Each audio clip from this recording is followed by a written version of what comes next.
So I'll be talking about C-based application exploits and mitigations against these exploits. So what we'll look at is basically vulnerabilities that exist in C-based programs that could allow an attacker to inject code into the application and execute that code. So these allow an attacker to execute code that's not normally part of the program with the permissions of the program that the program is running at. So this is a major problem for programs written in C, C++, and as well as Objective-C. So we'll look at how these code injection errors work, attacks work, and then we'll look at countermeasures that make it harder for an attacker to exploit these. So we'll start with memory management in C-based languages. We'll have a quick overview of how memory management works in these languages. Then we'll look at specific vulnerabilities, mitigations, and then we're done. So memory is allocated in multiple ways in C-based languages. So there's automatic allocation, that's local variables in a function. When you say int I, that's the compiler will automatically allocate that memory for you, and you're able to use that. Or if you declare an array in a local function, you don't have to worry about cleaning up. Then you have static and global variables. So global variables that you declare, they live for the entire length of the program, and they're released when the program is finished. And then there's dynamic memory, which the programmer is responsible for managing himself. So you have to malloc memory to be able to fill it, and then you have to free it yourself and things like that. So a programmer is responsible for the managing of dynamic memory, but he's also responsible for appropriate use of memory. So if you write too many bytes in an array, you'll have a buffer overflow, and that's a problem. He's also responsible for type checks to ensure that the correct type is used as well. So as we all know, memory management is very error prone. So it's very easy to make a mistake against this. So a typical bug is if you write past the bounds of allocated memory, which is a buffer overflow. Another one is dangling pointer reference. It's pointers to memory that has already been freed that you're still using as valid memory. A double free, which is basically a specialized version of a dangling pointer. We'll look at that specifically because it has a specific way of exploiting it. This happens when you freed memory, but you still have the pointer and you free it again. So you're misusing a dangling pointer. Memory leaks, which aren't the focus of this presentation, but they're also a typical error. Happens when you don't deallocate memory and your program keeps on using more and more memory. So C, like compilers, will not check or detect these bugs at runtime because it would take too much time and it would impact efficiency. So what the C standard specifically says is that these errors are undefined. So if you write too many bytes into an array, the C standard says what happens next is undefined. That means a compiler can decide what to do when this occurs. So if we look at typical process memory layout, this is for Linux, which we'll be using as our example setting. We'll discuss mitigations for other operating systems as well, but when looking at specifically how to exploit these, for the hands-on and for this, we'll look at Linux type environments. So typical memory layout for Linux type environments is that you have your arguments environment at the top of memory, so at 3 gigabytes here in a typical system without any mitigations. And below that, you have the start of your stack where all your local variables are stored, which grows down. By default, it's a maximum of 8 megabytes, but you can enlarge that in Linux systems.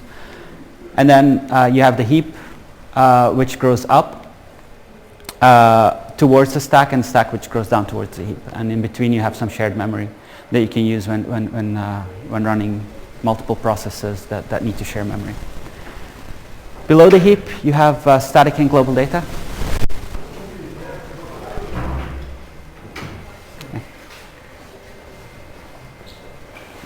So below the heap, you have static and global data, which is, as we discussed, data that lives for the entirety of the program, and below that you have program code, which you can't write to by default.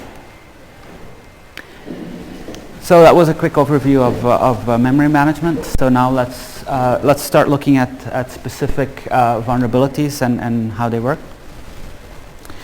So we'll start with looking at what code injection attacks are. So how they work specifically, and then move on to three important C-based vulnerabilities. So code injection attack occurs when an attacker tries to exploit one of these errors. So there's a number of preconditions that are required to exploit a vulnerability and execute code.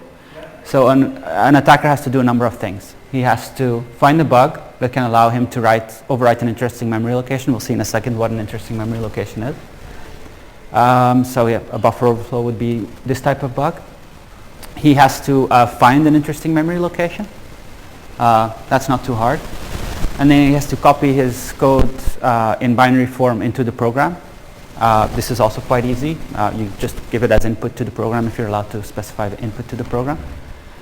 And then use that vulnerability to modify the interesting memory location to point to your target code, and then execute that target code. This is the main difficulty, I guess, for an attacker. Well, this and finding that bug. So what are interesting memory locations? Any stored code address, which if modified means that when that stored code address is reused to continue execution, for example, when that's loaded into the program counter, your code will be executed. So IP is instruction pointer in this case. So yes, examples are the return address, the typical target for attackers. That's the address where the execution must continue when a function call has finished. The global offset table is another one. So that's used to dynamically load functions. So you'll have a table where there's pointers to the functions that you've loaded, so that once they're loaded into memory, you can access them directly, while if you access them the first time, it'll have a stub code that will load the code into memory. Now, if you overwrite that pointer, of course, when that function is executed, your code will be executed rather than the function that was originally intended. The virtual function table, which is used for dynamic binding in C++, can also be overwritten, so that when one of these dynamically bound functions is called, your code will be executed rather than the original one. And detours functions are interesting because those are functions, destructor functions. Those are called when the program exits. And so while it might take a while for it to exit, it might be useful if you can't overwrite any of the others and get an immediate result. So more interesting memory allocations are function pointers, of course, which when modified will call your code rather than the function that it was pointing to. Data pointers are also interesting memory locations because you can use them for indirect pointer overwriting, which we'll see in a second how to do that. So, but quick basic idea behind this is to make that data pointer point to an interesting memory location. Then when that pointer is dereferenced for writing, the memory location will be overwritten. So if an attacker can overwrite any of these locations, well, except data pointer, which requires some more work, but for any of the other locations, they'll have almost immediate code execution. So let's move on to the most famous type of attack for these type of languages, the buffer overflow. So we'll start with the typical stack-based buffer overflows, which were most occurring in the last, well, which are the most occurring type of buffer overflow even today. Indirect pointer overwriting is a way of exploiting these vulnerabilities when you can't overwrite as much as you'd like. Then heap-based buffer overflows and double frees are another type of error, and then we'll look at overflows in other segments as well. So what has the impact been of buffer overflow? So why is this important? So if we look at a number of vulnerabilities that have, or a number of worms and things like that have exploited buffer overflows, they've caused massive issues. So Code Red Worm caused an estimated $2.6 billion loss worldwide during its span. The Sasa worm shut down X-ray machines at a Swedish hospital and caused Delta Airlines to cancel several transatlantic flights because their computers were infected and they couldn't use them anymore. The Zotop worm, another one, caused the Department of Homeland Security, so US Visit is the visa waiver program that Europeans use to visit the US. So these computers crashed, which meant you couldn't get into the country because you had to wait until they were back up. And then, of course, Stuxnet, which was in the news recently, one of the vulnerabilities that it used was also a buffer overflow. So yeah, these were all the 4 worms used stack-based buffer overflows in some sense. And here are the specific Microsoft identifiers for these bugs.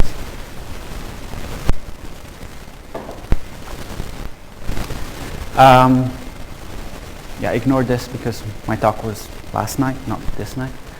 But so the numbers, if you look at the National Institute for Vulnerability, so National Institute for Standards and Technology, their National Vulnerability Database, we see that over the last 25 years, we had 7,809 buffer overflows reported, which is 40% of all vulnerabilities, and it's the most occurring vulnerability. Cross-site scripting was second place with 7,006 vulnerabilities. But if we look further, what we see is that it's the most occurring for high severity vulnerabilities and the most occurring for critical vulnerabilities as well. Cross-site scripting only has 141 high severity vulnerabilities. So yes, it's an important vulnerability still today. So it was the most occurring vulnerability in 2011 and second most important in 2012. And it was in the top 3 every year except for 2005 for the last 25 years. So what is it exactly? So a quick definition is writing beyond the bounds of an array and overwriting information that's stored behind that array. That array can either be accessed via an index or via pointer to that array. Most types of buffer overflows occur due to access via pointer rather than index accesses. Java is not vulnerable because it doesn't allow programmers to do pointer arithmetic, and it will check array indexing. Array index checking is actually a very cheap operation. You could do that in C, but since most overflows occur due to pointer accesses, it's not as easy. So how do they occur? They occur because of unsafe copying functions. So for example, string copy is a typical one. So where you copy one string to another string and you don't do any size checks. That's a typical one. Another one is when you loop over an array, and this is an index access problem, using an index which might be too high. So well, the C standard allows you to create an index that's 1 out of bounds for an array. You're not allowed to write to it. So if your loop miscalculates by 1 and you write to that array, you can have an off by 1 error. You can have an off by 1 error, which is a buffer overflow, and you might overwrite something interesting that's stored behind there. And integer errors are also a big source of buffer overflows. We'll see integer errors specifically in their own category later, but they usually cause buffer overflows. So how can you prevent buffer overflow? Basically using copying functions, which allow a programmer to specify a maximum size to copy. So for example, strn copy or strl copy are typical ones. Checking index values better. Yeah, that's a fairly simple one, of course. Making sure that you terminate your array on time. And better checks on integers. So if we look at a short example of a buffer overflow, what we see here is we declare an array of characters which is 80 large, and we copy whatever's provided as input into that array. That input is provided by the first argument to the program, And so whatever, if we supply more than 80 bytes, this will overflow, and whatever is stored behind that array will be overwritten. So to be able to execute code, what an attacker needs is shellcode.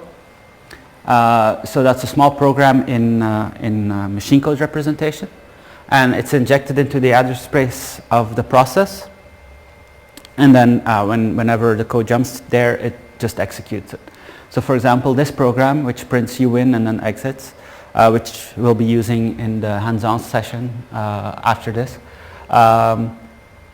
looks like this in shellcode. So this is just binary, just machine code representation of that program. So this CD80, for example, is int 80, the assembler instruction to call to execute a system call, for example. So now that we have an idea of how buffer overflows in general work, let's look at specific ones and how to exploit them. So the stack is used at runtime to manage local information for a program. So for every function call, a new record is created, and in that record we have the return address for the function. So that's where the computer must continue execution once the function has finished. The arguments passed to the function and local variables for that function. So if an attacker can overflow a local variable, he'll have an interesting location nearby, the return address.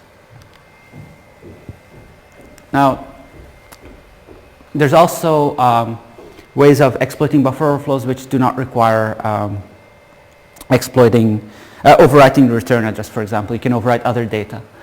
So this is a shortened version of the old Linux login vulnerability. So what we see here is we have three arrays of characters. They're all 8 large. We print login. We get the username. We look up the username. We look up the hash password for that username. We ask for the password, and we'll get it from the user, and then we'll check if the hash password that we looked up is the same as the hash of that password that we just entered. If it is, that's fine, you can log in, otherwise we'll return invalid. So if we look at this program, how this looks on the stack, what we'll see is this. So we'll use this representation for everything in this presentation. So this typical layout here. So the stack grows from up to down here. This is the instruction pointer, so where executing code is pointing to, the frame pointer, which is used to access local variables, and the stack pointer, which moves whenever we put something on the stack or take something off it. So what we see is we've declared 3 arrays of 8 characters. So we'll have them stored here. We'll have the user, the hash, and the password. They're stored in the order that they were declared here. So what happens now when we ask for the user? So getSuser writes the username here. That's fine. Lookup hash fills in the hash here. And ask for the password fills in the password here. So how would we exploit this? Anybody have an idea? Not you.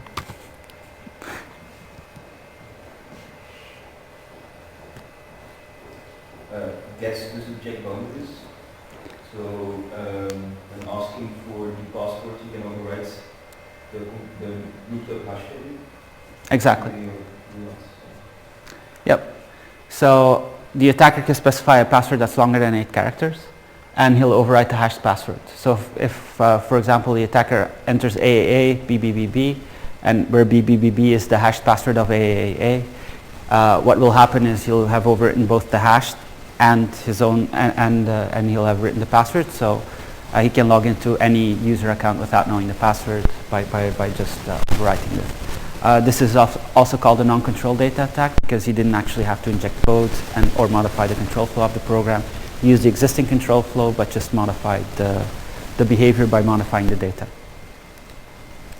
So yeah, this is what it looks like. So he'll have the password here, he'll have overwritten the hash, and then when the equals check happens, he'll just bypass this. So what does a typical buffer overflow look like? So that was the simple case. This doesn't always occur. You can't always overwrite something that's local to the function that might help you bypass security. So in a typical buffer overflow, what we have is here what we'll use is this example in many of our cases. So we'll have a function f0 which does a call to f1. In f1 we'll have a locally declared buffer. It'll overflow, and then this is what the stack will look like. So for our f0 we have a return address for f0 on the stack. We'll have the same safe frame pointer for f0 on the stack, and then we'll have local variables for f0. Then when the call to f1 occurs, we'll put the arguments for f1 on the stack, and then when we enter f1, what will happen is we'll have the return address which points to the next instruction after the call to f1. We'll create a safe frame pointer. So basically what we'll do is we'll save the frame pointer at that time here, and then we'll point the frame pointer here. So then when we release the function, we can just put this frame pointer back here, and then it'll point here again. So that's an easy way to clear the stack. It's a typical trick used by compilers. So and then we'll have the locally declared buffer, which is below the safe frame pointer, and then that's what it looks like. So when an overflow occurs, the attacker, because he's able to write to buffer because he's causing the overflow, in this case he'll have put his injected code into buffer. He'll overflow the safe frame pointer. He doesn't care because he's never returning from the function anyway. He'll overwrite the return address, and so when the function tries to return, it'll execute his injected code rather than the instruction after the call to f1. And then, so after the function returns, the instruction pointer will point here, and the frame pointer will point to garbage. So we'll look at a few small exercises now. We'll go into much more detail in the hands-on session on these examples. So we'll use Gara's insecure programming page, which has a bunch of examples of insecure C programs, and we'll solve them in the hands-on, and now we'll look at some of them. So for the following programs, you can assume that it's a Linux on Intel 32-bit, so basically the architecture we've been using for the entire presentation. So I'll ask you to draw the stack layout right after getS has executed, and then ask you which input you would give to the program to make it print out Younan.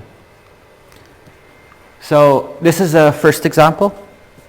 So what we have is a function, int main. It has a local variable called cookie. It has a buffer of 80 characters. Ignore this printf. You won't really need it for this one. Then you'll do a getS of buff, and if the cookie is equal to 41, 42, 43, 44, so hex values, you'll print out Younan. So yeah, if you have a pen and paper, maybe or your laptop, maybe you can draw a quick. You can draw quickly what you think would be the result of this, and then we can see if you got it or not.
So this is the program, because I'll switch to the stack layouts to make it a little bit easier.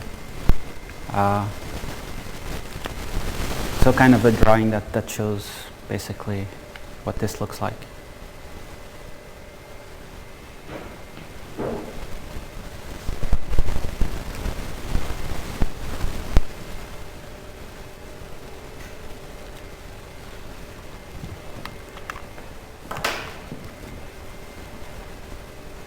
Right?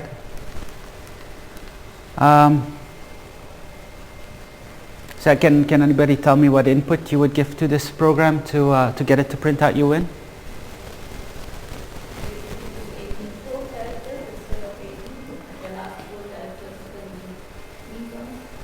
Yep, exactly. So this is the stack layout that we would normally, that you should have drawn. So return address here, frame pointer here, cookie here, and then buffer here.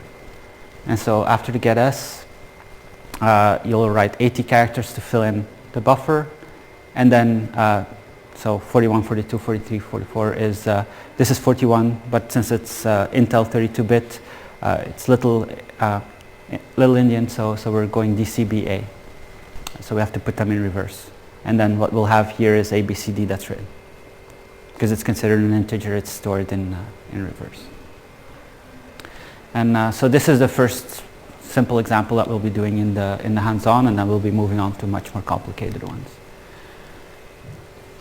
Okay, so how would we exploit this one? So again, you can draw the stack. Well, actually, you shouldn't need to draw the stack. It's the exact same one, but there's no if check and to print out Younan. So anybody have an idea of how to exploit this one? I'll let you look for a minute.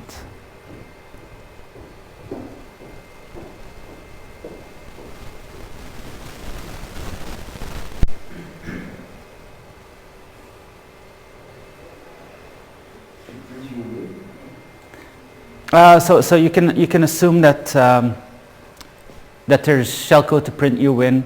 Well, you can pass it into the getS for buff. So you have the shellcode, and you can just pass it in. So how would you get it to print out Younan?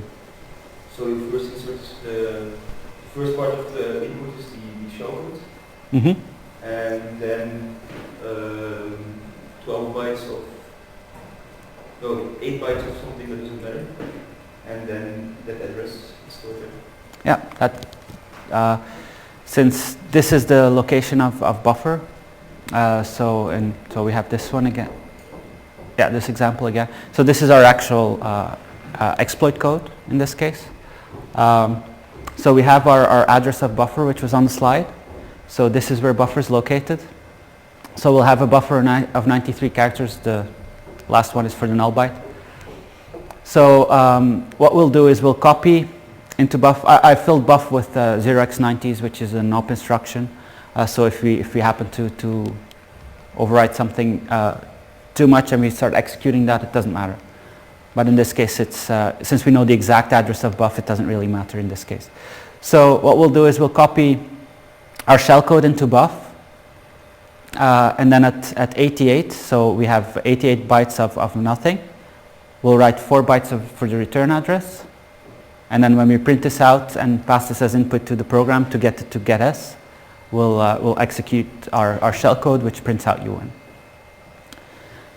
So we'll be focusing much more on these types of examples in the hands-on. They'll be a bit more complicated than this, but these are just some examples to get you started and to get you thinking about how you would exploit these things.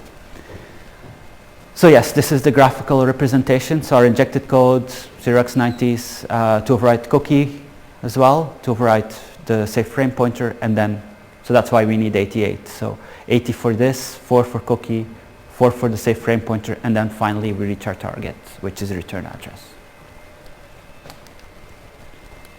Okay, so that's a simple stack-based buffer overflow. It's the typical one that attackers use to exploit. But there's much more complicated techniques as well. So indirect pointer overwriting is a one of the more complicated techniques, and what attackers do there is they overwrite a target memory location by first overwriting a data pointer. So they make the data pointer point to their target memory location, so for example the return address, and when that data pointer is dereferenced for writing, let's say you write a value that's controlled by the attacker, you'll then overwrite your target memory location, and you'll have overwritten your memory location, and you'll be fine, and you can execute your code later. So the reason for this is this is used to bypass some of the defenses that we'll be talking about later. So let's assume. So let's take a look at this example first. So you have F0, which calls F1 again. So inside F0, we'll have return address for F0, say frame pointer for F0, local variables for F0 stored on the stack. Okay, so imagine that this arrow is a bit to the left. So what happens after the call to F1 has occurred? So we'll be pointing here with our instruction pointer because we've just called F1, and the compiler will have filled in the return address for F1, which points to the next instruction after the call to F1.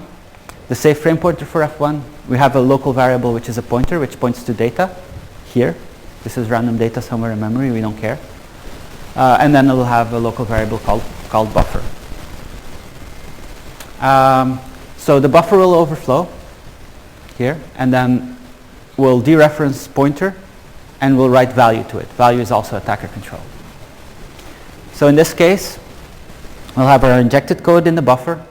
We'll overwrite the full buffer, and we'll overwrite the pointer. Let's assume in this case we cannot modify the save frame pointer for some reason. We'll see later why we can't when we talk about defenses, but let's say we don't want to modify the save frame pointer. There is no way to overwrite the return address otherwise, because a buffer overflow will keep on writing until it can reach its destination, and if you have to have a gap in between, you can't do that. So we'll overwrite our pointer, and we'll make it point to the return address.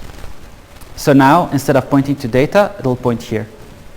So now when we dereference this pointer, it'll modify the return address, and since the attacker controls the value that's being written, he'll make it point to his injected code, and again, code will be executed. And then he'll get to injected code. So this is another small example. So we have a global variable, integer variable, which is 0. We have a pointer to that variable. So we have a local pointer to that variable. We have a buffer. And then we'll have a getS of a buffer, and the first argument to the program will be written into this into A via the B pointer here. So the attacker controls the argument to the program, and he controls what's written to getS. So what would you specify as input to this program to exploit it?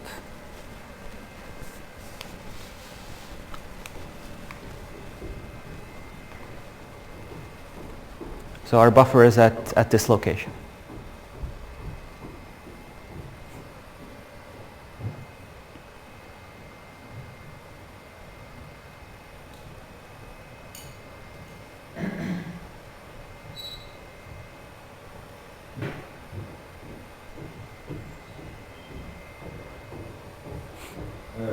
Again, some standard inputs. First, the shellcode when to be executed. Sorry? Oh yeah, yes. Yeah.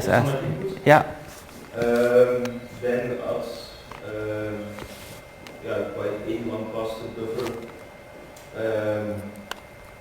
you write buffer plus 84. Yes. So the address of the buffer plus 88. Okay. Yep. And then on the first argument, to specify in the hexadecimal notation the address of the buffer. Yep, that's right. So this is what the example program looks like on the stack. So will be in the function main. We'll have the return address, we'll have the same frame pointer, we'll have the pointer b here, which points to A. We have our buffer here. And yeah, that's what it looks like. So we have our, we know that our return address is at 88. So buffer plus 4 for B plus 4 for say frame pointer. So at 88 we have the start of our return address. So we define our return address here as our buffer's address plus 88. And then we'll write 84 bytes to the program. So we'll copy in our shellcode, and then at byte 80 we'll write our return address. So what will happen is we'll have our 80 bytes here, which contain our shellcode, and here we'll write buffer plus 88, which is the start of our return address. So this will point here, and then so yeah, we can pass our printf here as input into the program, and what we need to specify as first argument is the value to overwrite the return address with. So the start of the buffer in this case. So this is basically what it looks like. So we'll have overwritten buffer, have overwritten B, made it point to the return address, and then what we specify as argument 1 will overwrite the return address and make it point. So we'll have overwritten the return address in this case. Oh yeah, we don't have the exercise. And then in the next step, return address will execute our code here. So is indirect pointer overwriting clear to everyone? Okay, because heap-based vulnerabilities are kind of based on that. So the heap contains dynamically allocated memory, so malloc, new, or alloc in Objective-C. And a programmer has to manage it himself, so there's no garbage collection, there's nothing. So in some terminology here, so a part of the heap memory that's been processed by malloc, we call a chunk. So we'll be using chunks all over, so just a quick pointer here. So there's no return addresses on the heap. So an attacker has to overwrite data pointers or function pointers if they're on the heap somewhere. So it's much harder to find interesting memory locations there. Now data and function pointers being on the heap can be very program specific. So for example, if you have an object which has local data pointers, you'll have them on the heap. If you don't, you might not have them in the program, or they might be very far from where your buffer overflow occurs. So what attackers have found though is that most memory allocators store their memory management information together with a chunk. This has changed in some of the more recent operating systems, but this was generally the case in the early days, and it's still the case in some memory allocators, for example in the Linux one. So what you can do with an overflow, instead of trying to find the data pointer or function pointer very program specific, is you can overwrite the memory management information and have that do the work for you. So this is dlmalloc. Dlmalloc is the memory allocator that the Linux memory allocator is based on. So dlmalloc is Doug Sleeve's memory allocator. It's a public domain memory allocator, and the one that Linux uses is called ptmalloc, and it's based on this one, and it's just it does a lot more for threading. So it has much smaller locks than dlmalloc, but that's the main difference. It's very similar. So so a chunk will look like this. So you'll have space for user data. So you've allocated 16 bytes. You'll get 16 bytes here, and it'll add 8 bytes. It'll store the size of the previous chunk. It'll store the size of the current chunk, and that's it. So that's what's stored there in a used chunk. So a chunk that's still in use that hasn't been passed to free. If you free a chunk, what will happen is it can't automatically return it back to the system, because the system expects the end of memory to go back, or if it's been mapped to have a whole region to be returned. So what the memory allocator will do is it'll store a list of free chunks. It's doubly linked, so it'll have a pointer to the next one and a pointer to the previous one. So it'll overwrite the user data because it no longer needs it, because it's been freed. So you're free to overwrite it. So the first 16 bytes, the first 8 bytes of the old user data will contain a forward pointer and a backward pointer, and this will stay the same.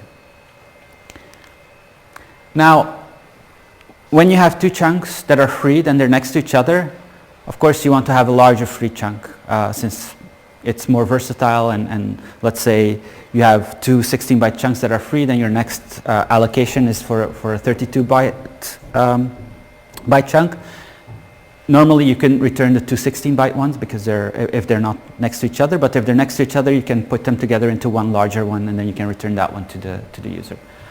So basically what they do is they remove the chunk from the doubly linked list and put it together. So what it'll do, this is the function that it uses. So what it'll do is it'll get the chunk's back pointer and it'll get the chunk's forward pointer, and then it'll set the forward pointer's back pointers to the back pointer and the back pointer's forward pointers to the forward pointer. This is a little confusing when I explain it this way, but we'll have graphics in the next slide. So basically, the pointer's forward pointer's backward pointer is set to the pointer's backward pointer. The pointer's backward pointer's forward pointer is set to the forward pointer. So here's a graphical representation which makes it a little more accessible. So we have the size of the previous chunk here. So these are not necessarily following each other in memory. So they can be anywhere in memory, these chunks. They're just all free, and they're stored in the doubly linked list. So chunk 1's forward pointer points to chunk 2. Chunk 2's forward pointer points to chunk 3. And then chunk 3's backward pointer points back to chunk 2, and chunk 2's backward pointer points to chunk 1. So if we're anywhere in the list, we can move anywhere by following the forward or backward pointers, depending on what we want to do. So now let's remove chunk 2 from this list. So chunk 2's forward pointer points to chunk 1's forward pointer points to chunk 2, and chunk 3's backward pointer points to chunk 2, and we want to remove chunk 2 from this list. So we'll do that based on the information that's in chunk 2 actually. So what we'll do is we'll set chunk 2's forward pointer, so that's chunk 3. That one's backward pointer we'll set to chunk 2's backward pointer, which was pointing to chunk 1. So this one will be set to chunk 1 based on the data that we have in chunk 2. And then we'll do the same the other way around. So chunk 2's backward pointer, that's chunk 1. That one's forward pointer will be set to the backward pointer that we have here, which is chunk 3. So this is a typical way of freeing chunks or of removing them from the doubly linked list. So now we'll look at what happens if we have a buffer overflow. So these are physically behind each other in memory. So this one's in use and this one's free. The in use one will now overflow the free one. And so this is the in use one. Since we've been able to write to it, we'll write our injected code here. We've overwritten chunk 2 with, this doesn't really matter. So this has the size of the physically previous chunk as we saw earlier. So this is the size of chunk 1 here, and size of chunk 2 doesn't really matter in our example case. It'll matter when we do the heap-based buffer overflow in the hands-on session, since it's very specific what you can enter and what you can't enter there. But for the basic concept, we don't really care about that. So we've overwritten the forward pointer, and we've made the forward pointer point to our return address, and we've made the backward pointer point to our injected code. As we know, when this gets unlinked, the forward pointer's backward pointer will be set to the backward pointer. So our return address will be overwritten by the backward pointer, so it'll overwrite the injected code here. It'll be off by 8 actually, but so we'll actually point here in the normal case. But to get a graphical representation, I removed the complexities a bit. And we'll have our return address point to our injected code after the unlink. And then, so when the function exits that the return address we've written for exits, we'll get our code execution. This doesn't have to be a return address. Since we control the pointers, we can make them point anywhere in memory. I'm just using return address since we used it as our example in the previous case, but we can use any of the interesting memory locations we talked about. So moving on to dangling pointer references. So these are pointers to memory that is no longer allocated. So if you dereference a pointer that's been freed, that's not checked in C. Usually this leads to a crash, but it can actually also result in code execution. So a typical one is a double free, where you free memory twice and you're able to overwrite the memory management information, and you can execute code in the same way as you do for a heap-based buffer overflow. Most ways of exploiting dangling pointer references are very program specific. So if you have a pointer to memory that's been freed, you might be able to change the object type. You might be able to write the pointer somewhere where the new object expects an integer, but that actually modifies a pointer in the old object. But that's very program specific. So that's why we're focusing on double free here. So we have our doubly linked list of free chunks. We'll have chunk 2 here. So chunk 2 is being freed in the regular way. It's been placed in the list at the top before chunk 3. So its forward pointer is pointing to chunk 3, and chunk 3's backward pointer is pointing to chunk 2. So what happens when we free chunk 2 again? So we'll put it at the front of the list. Compiler doesn't, the memory allocator doesn't know the difference, so it'll just say, okay, this is a chunk which was previously in use. I'll overwrite its data here. I'll set its forward pointer to chunk 2, and I'll set this one, that one's backward pointer to chunk 2. Now, what this means is that what we'll actually have is chunk 2's forward pointer will point to chunk 2, and chunk 2's backward pointer will point to chunk 2. So it'll point to itself in all cases. And this is interesting because, it points to itself, but if you try to remove it from the list, it'll stay pointing to itself, because the forward pointer's backward pointer, this one will be set to the forward pointer, which is chunk 2. The forward pointer, the backward pointer's forward pointer, if you set that to the forward pointer, that's still chunk 2. So you'll keep overwriting itself with itself, and it'll stay in there. Now, when you remove it from the list of free chunks, let's say to give it back to the program to use it, let's say you freed the chunk of 16 bytes twice. It'll be on the stack, and then you do a memory allocation of 16 bytes. You'll say, okay, I have one. It's at the top of the list. It's chunk 2. I'll return chunk 2. Now, as we saw earlier, this is the user data section. So from now on, the program can write forward and backward pointer and can store information there. And so what will happen is the attacker can make the forward pointer and backward pointer point to wherever he wants. So he makes the forward pointer point to the return address, and the backward pointers to the injected code. It's still in the list of free chunks, of course, because it's still the number 1 chunk. So it can be unlinked again. So, and when this happens now, when it's unlinked again, this will occur. So the overwrite will occur. So the forward pointer will be overwritten with the backward pointer. So it'll make the backward pointer point our injected code, and so on.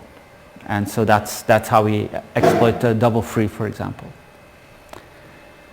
So there's overflows in other segments as well, which are also interesting, and which we'll also go into more detail in the hands-on session. So the data segment is a segment of memory which contains the global and static compile time initialized data for the program. So if it's initialized at compile time, it'll be in the data segment. If it's not initialized at compile time, that means it should be 0 when the program's loaded. That's stored in the BSS segment. And an overflow in this segment can overwrite function and data pointer in the same segment, or data in other segments. So we'll take a look at what a typical layout looks like. So the data, which contains compile time initialized variables, will be stored here. It'll be followed by the constructors section, which is not that interesting because our program has already started up, so we can't do anything with the constructors. The destructors, however, will execute when the program ends. So if we can overflow from here, we can overflow the detour section, which can cause code execution when the program exits. We also have the global offset table, as you might remember from the beginning of the presentation. Global offset table contains contains pointers used for dynamic linking. So if you can overflow these, you can execute you can execute code when that function that's dynamically linked gets loaded normally. And then we have the BSS segment and the heap, which follow. So if you have an overflow in the BSS segment, you can't overflow any of these. So an overflow in the data segment is quite easy to exploit because you have all these here. An overflow in the BSS segment actually usually results in a kind of heap overflow. So in the sense that you overwrite the heap chunks here and then you use the unlinking framework to get it to execute your code. So here's an example of an overflow in the data segment. It's compile time initialized, that's why it's in the data segment. And basically we'll string copy this into buffer. And so this is what it'll look like. So we have our data here, which is our buffer of 256 characters. We'll have the constructors and we'll have the destructors here. So there's no destructors in this program, so the destructors will point to 0, which means it won't be used. So this is an example of one of the advanced buffer overflows that we'll be exploiting in the next section. So we know where we can look up via command line tools where the detour section is relative to the buffer start. So we know that it's at 476. So what we'll do is we'll overwrite this, and at 472 is exactly where our destructor starts, and we'll overwrite that pointer with our buffer overflow. And so when the program exits, our code will be executed. So yeah, this is the graphical representation here. So we overwrite all this, and then we get here, and our code executes. So that's it for buffer overflows. Format string vulnerabilities were discovered several years ago, 2001, I believe. So they were popular around that time for a while. They've been less popular these days because they're fairly easy to spot in programs. You just have to remember that you can't make these mistakes. But yeah, it's fairly easy to spot one if there is one. So a format string function is a function that specifies that you can use to specify formatting for output. So for example, the printf function, you say %d is %s, and then you pass in an integer and a string. And so if the integer is 5 and the string says 5, it'll print out 5 is 5. So these functions take a variable number of arguments, which is interesting because it doesn't know exactly how many arguments the program will have, so it just expects to find arguments on the stack whenever one is referenced here. Now this is a problem when the attacker controls the format string. So if you just pass in whatever is passed in as input to printf just to print it out, the attacker could pass in a %s or a %x and cause the program to misbehave. So you should always, if you want to print out input as it came in, you should always do printf %s input. So for example, let's say the attacker controls the format string. What happens in this case if he passes in %s, %x, %x?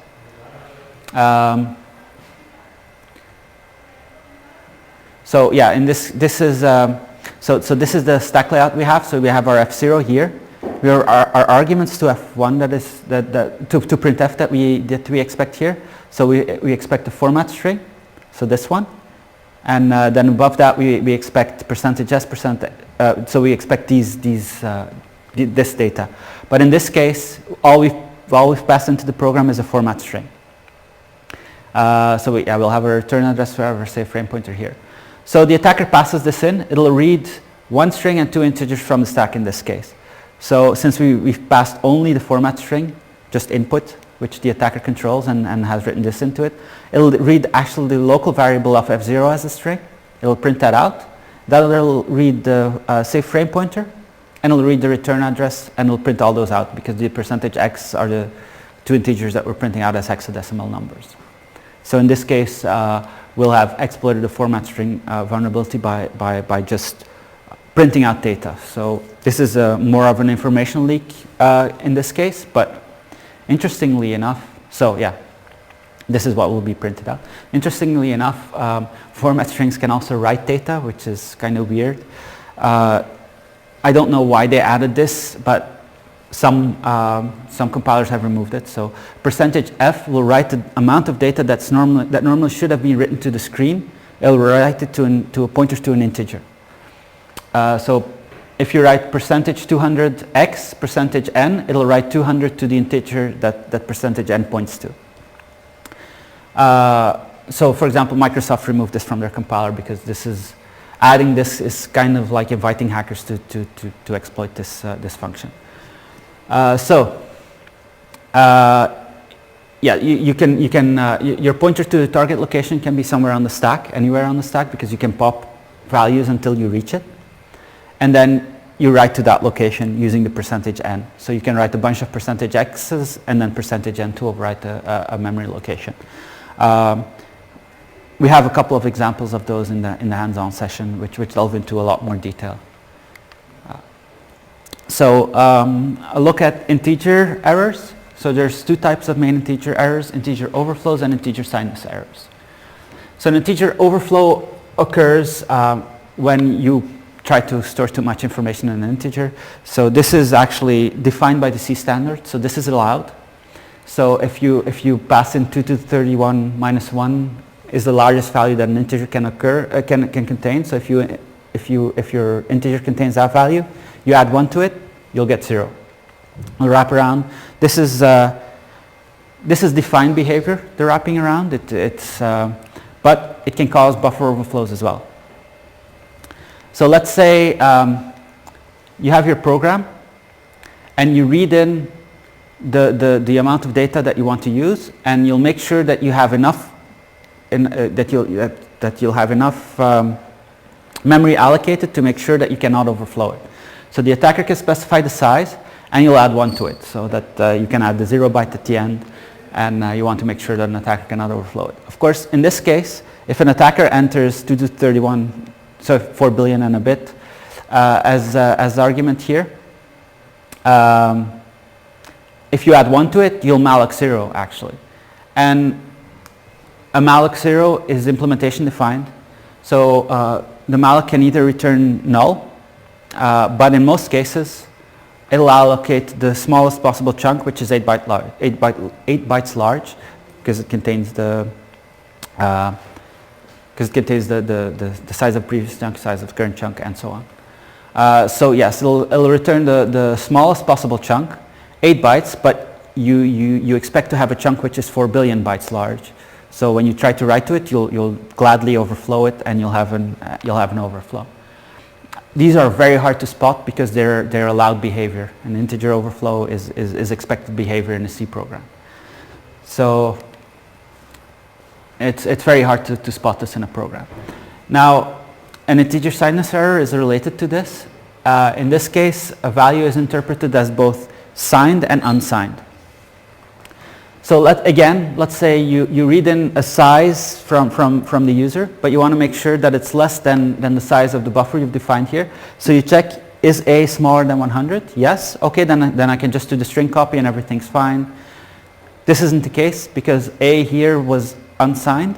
So if the attacker enters a negative A, this will hold because A is smaller than 100 because it's negative. But string copy expects an unsigned value as its last argument. So it'll convert the negative number to a large positive number, and you'll have an overflow again.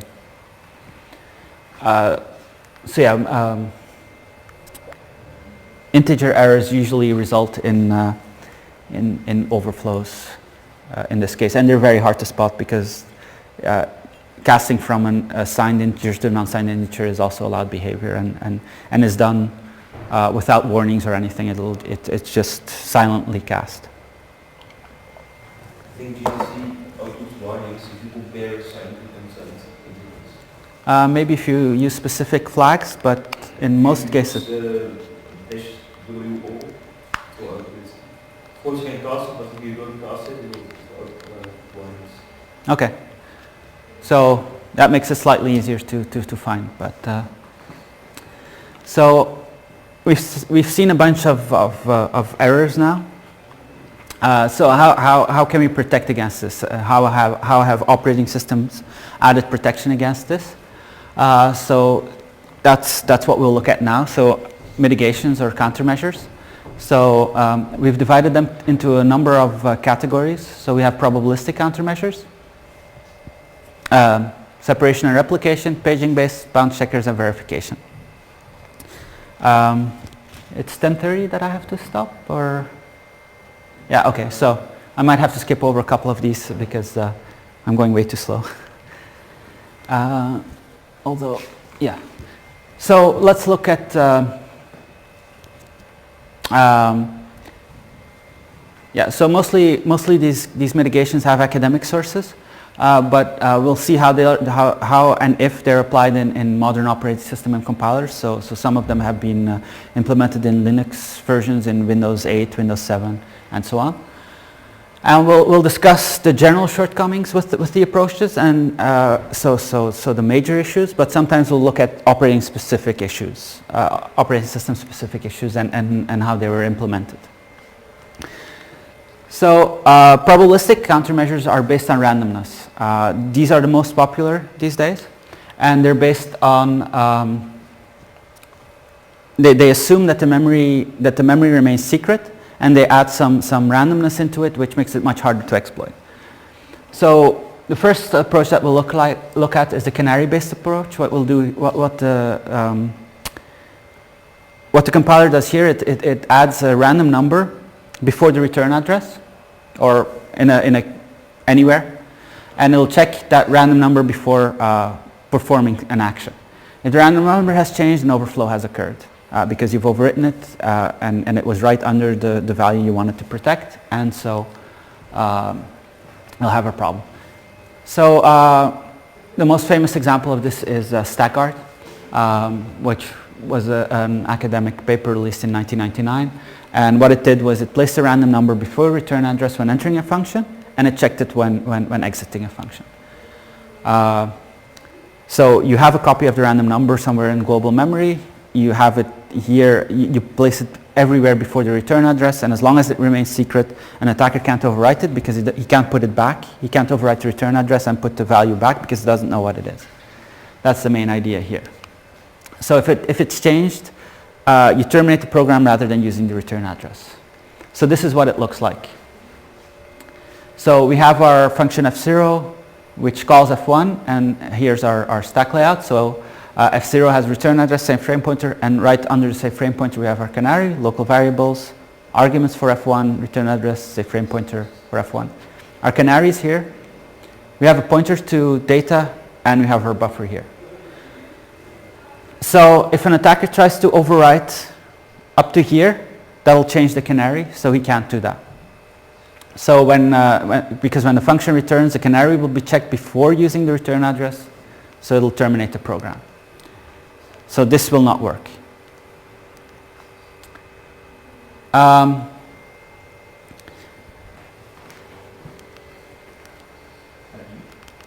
Okay, so one problem here though. Sorry, yeah? Maybe you were touching on it. So in StackGuard, the canary is in front of the return address, but it's behind the frame pointer. When in their initial release, yes. Somebody on Backtrack found a way to modify the safe frame pointer, so their next version update they put it a bit lower. Okay. So in the original paper it still says below the return address, but in their actual implementation which they released, sorry? Yes, so in StackGuard, so this was actually still in StackGuard that they moved it. So it was here at first, but then somebody said I can overwrite this frame pointer, move the frame, the entire frame somewhere else, and then they bypassed it. So, and then in the next version they did this, and then in ProPolice they fixed the next problem. So we saw earlier indirect pointer overwriting because we couldn't overwrite the safe frame pointer in this case. So this was actually the canary that we couldn't overwrite. So to bypass this, what attackers did was they overflow the buffer, they overflow the pointer and make that pointer the return address, and they've bypassed it without overwriting the canary. So this was a problem. So ProPolice, which was an iteration by some people from IBM Research, had the same principle as StackGuard, but what they did was they reordered the stack frame. So all arrays are stored before all other data on the stack. And so that way you can only overflow arrays with each other, but you can't overflow the return address. So this is part of GCC 4.1 and stack cookies in Visual Studio. So this is what our stack frame looks like now. So although buffer is declared after pointer, the pointer is stored below buffer, so buffer is right next to the canary, so you can't overflow anything without modifying the canary. So this protects against indirect pointer overwriting. Stack cookies, so which Microsoft implemented based on Propolis, use a similar approach, except instead of terminating the program, what they do when they reach an error is they throw an exception. Now, exception handlers are also stored on the stack. So what attackers would do is they would just keep on overflowing. So not just the return address, they would just, the exception handlers are at the top of the stack. So they would overflow the entire stack, overflow the exception handlers, and then just wait for the exception to occur. And it would execute their code, which is kind of an easy way to bypass this. So they had two approaches to try and fix this. So what they would do is they would create a table of exception handling pointers at link time, and only those pointers could be loaded. So if it's not in that table, the exception shouldn't be there, and the program would terminate. The problem with this approach is that it required relinking, because you had to decide what the exception handlers would be at link time. So that wasn't all that good for Microsoft didn't find that all that handy, that you had to relink your program to get the protection. So they also added SE hop, which verifies the integrity of the structure, the exception handler call chain. So what it does is this. So the exception handler in call chain is a structure with a next pointer and a pointer to the handle. So when you execute an exception, you have the first function which handles it. And then you have next functions and so on, so you can have multiple exception handlers for one exception. So what they do is they add what they call a symbolic registration records at the end. So as the last one here, they add a kind of canary value as well. And so as an attacker, and before before executing the exception, in the exception handler, they'll verify that the entire call chain is correct. So based on ASLR, which we'll discuss in a second, the attacker does not know where the next value for the symbolic record is. So he'll have to point it to somewhere invalid, and then his handlers to his shellcode. But because he doesn't know where the next value is, he can't get it to execute his injected code, because this will be invalid before executing the exception handler. But if he knows the address of his own shellcode, does that mean he has broken the ASLR? Yes, in a sense, it could also be using a heap-based buffer. Heap spraying. So in the sense that he fills memory with a lot of data, which we'll see in a second as a way to bypass ASLR. But he still wouldn't be able to get this correctly, because he wouldn't know the actual value. So you can fill the memory with shellcode to execute, but not with this valid value. I'm going to skip these two. They're basically the same idea, but applied to heap memory.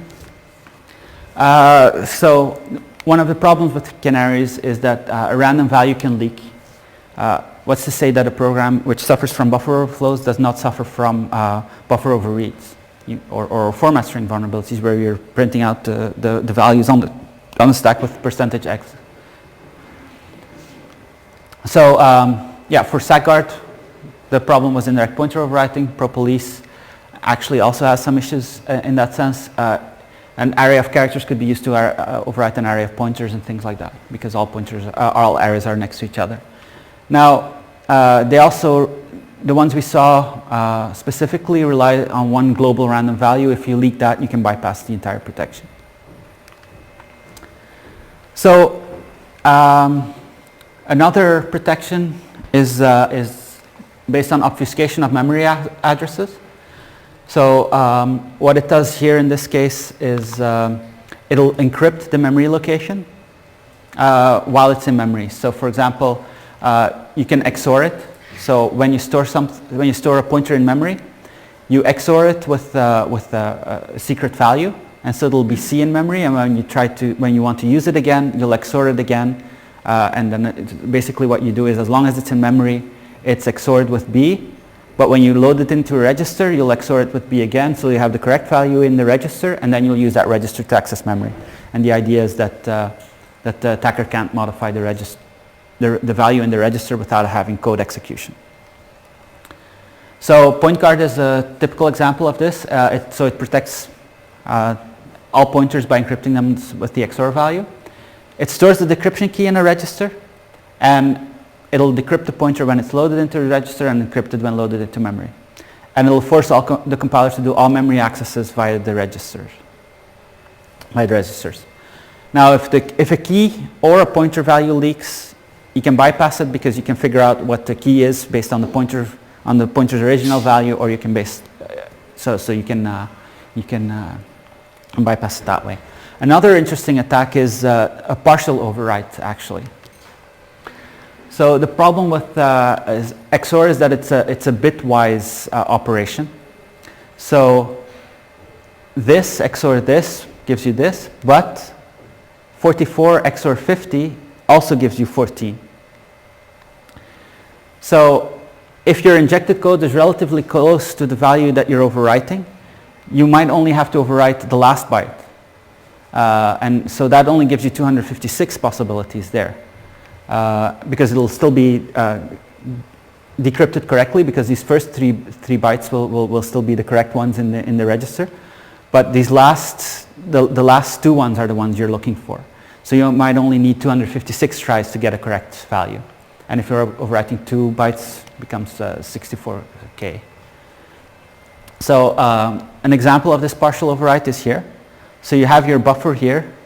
You have your encrypted pointer, which is PTR, which points to data, and so on, and the rest of the typical stack layout. So instead of overwriting, so our pointer was pointing to data. We know that it's close to our return address because it's on the stack. So we can just modify the last part of our pointer. So we overwrite the last byte and make it point to our return address. So in this case, we only need 256 tries rather than 4 billion, which was originally thought when this mitigation was released. So yeah, then we do our indirect pointer overwrite, and we have our shellcode. Another important mitigation, which is basically in all modern operating systems these days, is address space layout randomization. So what this does is compiler generates position-independent code, which means it can be loaded anywhere in memory. And then it randomizes the base addresses of the stack, the heap, and code and shared memory addresses. And that makes it very hard for an attacker to know where his injected shellcode is, because normally he needs to know where this is to make the return address point to it. But in this case, he doesn't, because there's a random value added to the base address, and every time the program starts, it changes. So yeah, this. Of course, if you can print out memory locations, you can figure out what the base address was based on the relative locations, and you can bypass it. Yeah, Windows 8 has some extra advances in this, but it was first implemented for Windows in Windows Vista and for Linux in 2612 by default. So heap spraying, which is a technique to bypass ASLR that we mentioned earlier for a second. So what happens in this case is an attacker can control memory allocation of the program. Let's say, for example, you have a buffer overflow in your browser, and it's loading a web page. You have JavaScript, which you can use to allocate memory. So what you do is you allocate a bunch of memory. So let's say you allocate 1 gigabyte of memory, and you fill that memory with knobs and place your shellcode at the end. Now, your randomization will be severely decreased because you have your start of the heap, which is added plus random. But if you're high enough up in the heap and you have a gigabyte of possible locations that you can jump to, any one is fine, you can bypass ASLR that way, because it doesn't matter what the offset is exactly. If you say 1 gigabyte from here, from wherever, It's probably somewhere in my nops. That's fine, because you'll have your memory filled with nops, and it'll eventually execute your shellcode. I'm going to skip this one. I'm going to have to skip a lot more. So a virtual table guard, which is used by, which is implemented in IE10. So it's actually in Visual Studio, but IE10 uses it. So what it'll do is it'll protect against virtual table function pointer overrides, again with a random number. So it'll have a random value there at the top, and it'll check if it's not changed before using that. This might slow down a bit, so they only enabled it for a number of key classes in IE10. So the problem with probabilistic countermeasures is that they rely on keeping memory secret. And so programs that have buffer overflows could also have information leakage problems. So for example, if you have a print S here, so you have a strn copy here of exactly 100 bytes, but you're not null terminating the strn copy. So the problem with this function is that if you don't null terminate this, it'll just keep on reading. So in this case, it'll print out anything above buffer until it reaches a null byte, which can result in printing out the secret values. So this can result in bypassing this. All right, I'm going to skip a number of these. So there's some mitigations which rely on separation and replication. So what they do is they copy information to other memory locations, or they separate it out to make it harder for an attacker to overwrite these locations.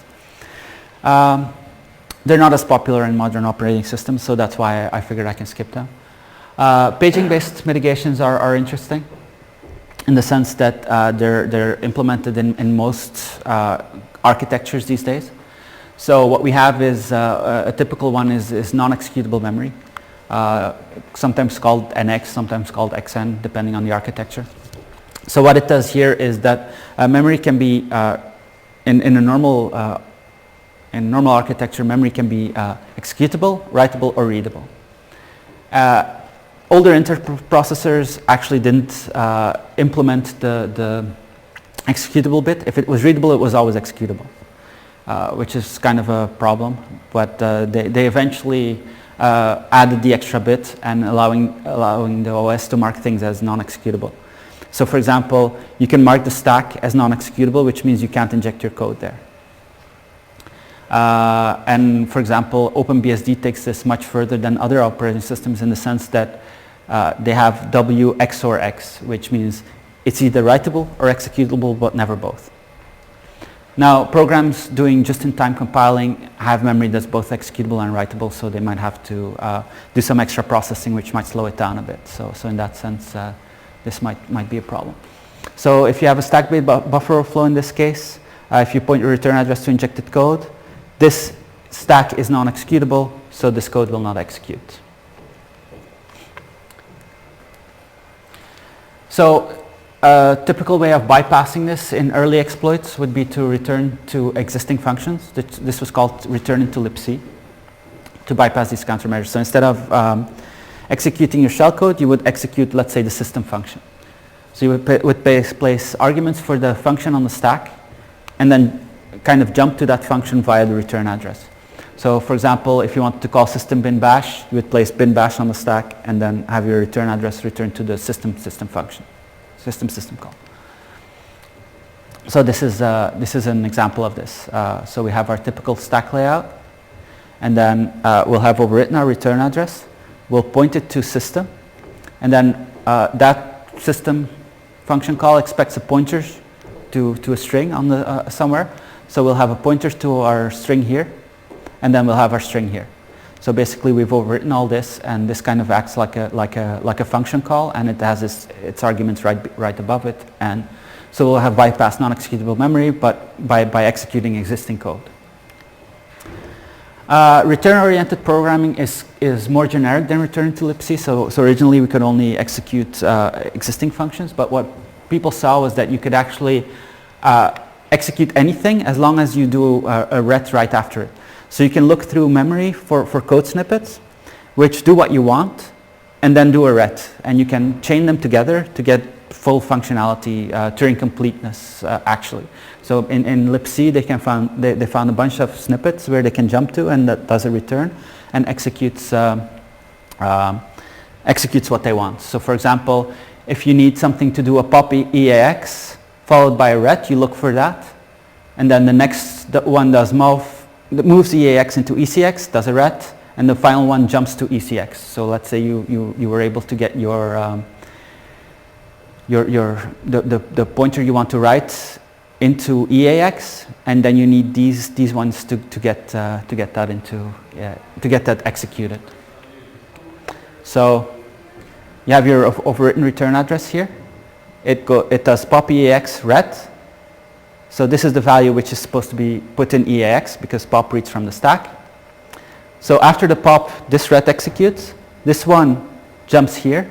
It does them all, and then returns, which is the return address here, which then returns here to the jump, and then you kind of have your code here. So that way you can get full program execution, full functionality that you had before by using existing code snippets.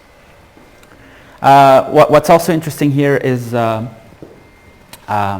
return-oriented programming is that, for example, on x86 you have a variable number of variable length for instructions. So an instruction can be 1 byte, so for example in the case of pop, or it can be 17 bytes for the longest one. The idea behind this is that Rob doesn't have to jump into the beginning of an instruction. It can jump into the middle of an instruction as long as it does what we want it to. So the middle of an instruction can be interpreted completely differently. And that can also result in subsequent instructions to be interpreted differently. Here's an example. So we have mov, EBP minus 44, and we move 1 into that. So this is what the machine code looks like. Then we have a test EDI, so we check if EDI is equal to 7. And then if it's not 0, we'll set this byte at EBP minus 61 to 1. So this is the machine code for this. So if we look at the pretty colors, so 00 F7, so if we jump here, we can actually get that to be interpreted as add BHDH. We can have, and then this will be interpreted, so these bytes will be interpreted as moving 0x0f zeros into EDI, exchange of EAX and EBP, inc of EBP, and a ret. So in this case, we've taken existing code and interpreted differently, followed by a ret, which allows us to continue. So one of the problems with heap spraying is that it won't work with non-executable memory, as we saw earlier, which can cause issues when you have both ASLR and non-executable memory. The idea here is that you use JIT spraying, which transforms which uses a just-in-time compiler to transform code into executable machine code. So you could get by carefully crafting your script, you could jump into the middle of that script and cause it to be interpreted differently when you execute your buffer overflow. So you can fill your memory with this code, which can bypass ASLR and NX.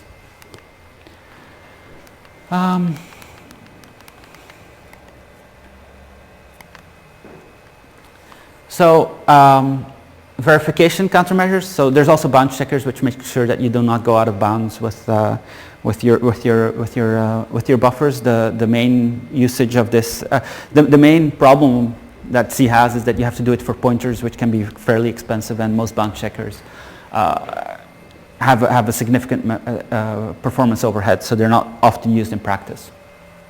So verification countermeasures make sure that the values that are being used are sane. So for example, a typical one here is safe unlinking.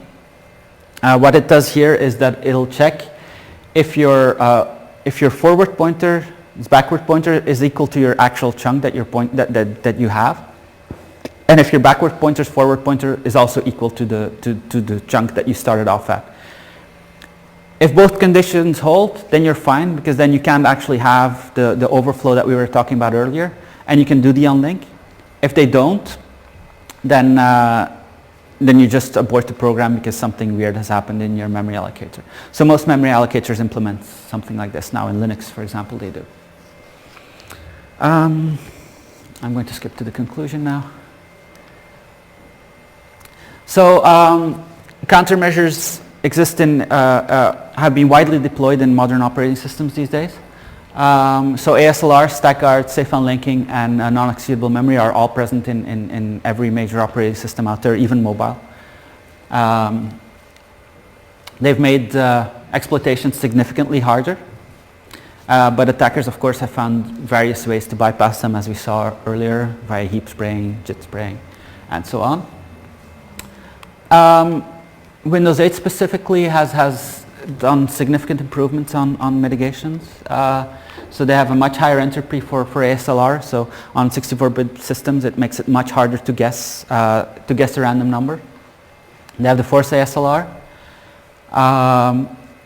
and yeah, that's the main. Those are the main issues, the main upgrades. So yeah, many attacks exist. We're still looking for fast, good, and performant mitigations. And here are some papers and presentations with more information. So specifically on Windows 8, this was a Black Hat presentation, and these are papers that you can, I think they're all hosted on the SecAppDev website, which is linked to this talk, which you can look at. So in the next session, we'll look at how to exploit these kind of vulnerabilities specifically for Linux. So we have a VM where we have Linux installed, and we'll try and exploit these over the next 180 minutes.